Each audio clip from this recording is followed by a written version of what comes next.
এই বছর পেঁয়াজ চাষ করা কতটা লাভজনক এবং যে সমস্ত কৃষকেরা পেঁয়াজের চারা বিক্রি করে তাদের জন্য কতটা সেফ চারা বানানো সেটা নিয়ে আজকে বিস্তারিত আলোচনা করব।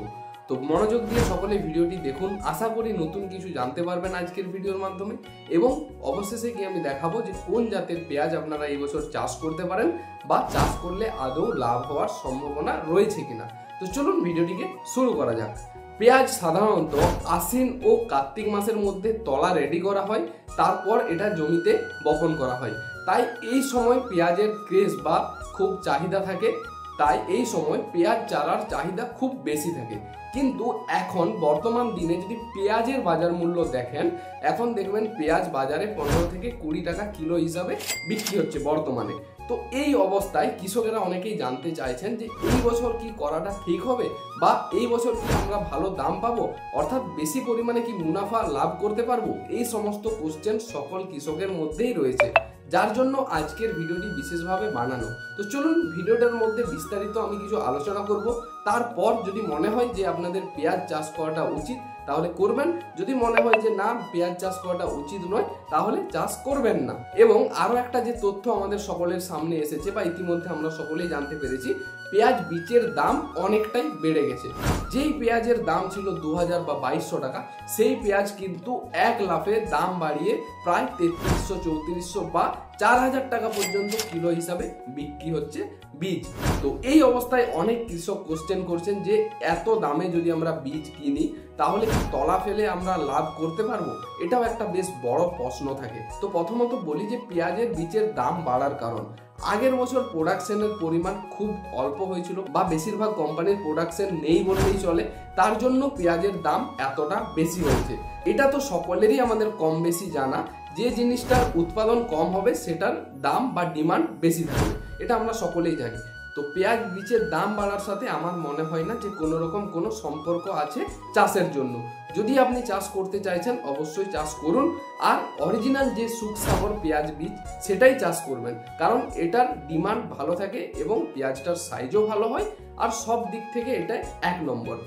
আর যে সমস্ত কৃষক পেঁয়াজের চারা বিক্রি করতে চাইছেন অবশ্যই একটা জিনিস খেয়াল রাখবেন যে পেঁয়াজের চারা মানে গোড়ার দিকটা যেমন লাল হয়, তবেই কিন্তু কৃষকেরা আপনার কাছে এসে নেবে। যদি পেঁয়াজের গোড়া লাল না হয় তাহলে কিন্তু আপনার চারা একদমই কেউ নিতেই চাইবে না। তার জন্য এমন জাত পছন্দ করবেন যেগুলোর গোড়ার দিকটা লাল হয়। এবার আমরা আলোচনা করব যে এই বছর পেঁয়াজের দাম হবে কিনা। এখন যে বছর চলছে এই অনুযায়ী পেঁয়াজের দাম অনেকটাই কম, তার মানে এটা নয় যে সামনের বছরও পেঁয়াজের দাম কম থাকবে, যখন এই পেঁয়াজগুলো উঠবে তখন তার দাম কম হবে। এটা সম্পূর্ণ ভুল ধারণা। এখন যেহেতু স্টক প্রচুর পরিমাণে রয়েছে বা বাজারে প্রচুর পরিমাণে মার্কেটে পেঁয়াজ পাওয়া যাচ্ছে, তার জন্য বাজারে দাম কমে বিক্রি হচ্ছে। যদি এটার উৎপাদন কম হতো তাহলে কিন্তু বাজারে পেঁয়াজের ক্রাইসিস অর্থাৎ সংকট দেখা দিত এবং পেঁয়াজ অন্যান্য বছরের মতোই প্রায় 40 থেকে 50 টাকা কেজি ধরে বিক্রি হতো, যেমনটা প্রতি বছর এই সময় পেঁয়াজের দাম থাকে প্রায় 40 টাকার কাছাকাছি বা 30 টাকার উপরে মোটামুটি দাম থাকে। কিন্তু এবছর তার হাফ দাম রয়েছে। তো এটার জন্যই কৃষকদের সংশয়, আর তার জন্যই বিশেষভাবে আমার ভিডিওটি বানানো, কারণ আপনারা অনেকেই জানতে চাইছিলেন যে পেঁয়াজ এবছর চাষ করব কিনা। যে সমস্ত কৃষকেরা পেঁয়াজের চাষ করে থাকেন বা কন্টিনিউ করেন তাদেরকে আমি রেকমেন্ড করব, হ্যাঁ অবশ্যই চাষ করুন, কারণ দামটা নিয়ে বসে থাকলে হবে না, কৃষককে তো চাষ করতেই হবে। আর যেটা সব থেকে বড় প্রশ্ন, যারা চারা বানায় যে এত দামের বীজ কিনে কি আমরা আদৌ প্রফিট করতে পারবো বা চারা বিক্রি করতে পারবো? অনেক কৃষকের মনে এই কোশ্চেনটা থেকেই যায়, কারণ এত দাম দিয়ে বীজ ক্রয় করার পর সে হয়তো চারা ফেললো, চারা বেরো হলো, তখন যদি না চারা বিক্রি হয় সেক্ষেত্রে একটা বেশ সমস্যা বলতে পারেন। অনেকেই আবার এটাও জানতে চাইছিল যে এই বছর পেঁয়াজের চাষের পরিমাণ কেমন হবে। সমস্ত দিকে বিবেক বিবেচনা করে আজকের ভিডিওটি আমি বানালাম। এবং পেঁয়াজের চাষের পরিমাণের কথা যদি বলি, পেঁয়াজের চাষ হবে ভালো রকমই হবে। প্রতি বছর যেভাবে চাষ হতে থাকে এবছরও ঠিক সেম ভাবেই চাষ হবে, কারণ অতিরিক্ত বৃষ্টি বা বর্ষার কারণে অনেক জমি ফাঁকা পড়ে রয়েছে, বা যারা পেঁয়াজ চাষ করে তারা কিন্তু ওই জমিগুলোতেই পেঁয়াজ চাষ করবে। তাই যারা চারা রেডি করছেন চারা বানাতে পারেন, কোনো সমস্যা নেই, চারা বিক্রি হওয়া নিয়েও টেনশন নেই। তবুও আপনারা আপনাদের বিবেক বিবেচনা করে কাজে এগিয়ে যাবেন। আমি আমার পার্সোনাল মতামত দিলাম, বাকি আপনাদের কি রায় সেটা আপনারা কমেন্ট করে জানাবেন।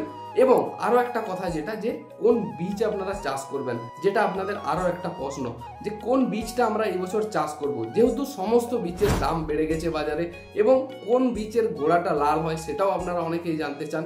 আমি যে বীজটা বিক্রি করি বেশিরভাগ প্রায় 4 থেকে 5 বছর ধরে একটা কোম্পানিরই বীজ বিক্রি করছি, এবং এটার কোনো খারাপ রিপোর্ট এখনো পর্যন্ত আসেনি। তাই এই বীজটাই আমি কিন্তু বেছে নিয়েছি কৃষকদেরকে দেওয়ার জন্য। এই বীজটার নাম হলো ইউনাইটেড জেনেটিক্সের যে সুখসাগর পেঁয়াজটা রয়েছে, এটাই কিন্তু আমরা কৃষকদেরকে রেকমেন্ড করে থাকি। এটা 100 গ্রামের প্যাকিং হয়। আপনারা চাইলে যে পরিমাণ প্রয়োজন আমাদের এখান থেকেও যোগাযোগ করে নিতে পারেন, বা আপনি নিকটবর্তী আপনার ডিলারের কাছেও পেয়ে যাবেন। যদি চাষ করেছেন তাহলে একবার কমেন্ট করে জানাবেন কেমন রেজাল্ট পেয়েছেন, আর যদি না চাষ করেছেন একবার হলেও এটা চাষ করে দেখুন। আর হ্যাঁ, এই ভিডিওটা আপনারা যেখান থেকেই দেখেন না কেন, বীজ যদি প্রয়োজন হয় আমাদের যোগাযোগ নাম্বারে যোগাযোগ করার মাধ্যমে বাড়িতে হোম ডেলিভারি নিয়ে নিতে পারবেন। ধন্যবাদ সকলকে ভিডিওটি শেষ পর্যন্ত দেখার জন্য। আজকের ভিডিওটা একটা পেঁয়াজের নিয়ে ছোট্ট আপডেট দেওয়ার ছিল। আপনারা বারবার আমাকে কোশ্চেন করছিলেন বা বারবার জিজ্ঞাসা করছিলেন, তার জন্য এই আপডেটটা দিয়ে দিলাম।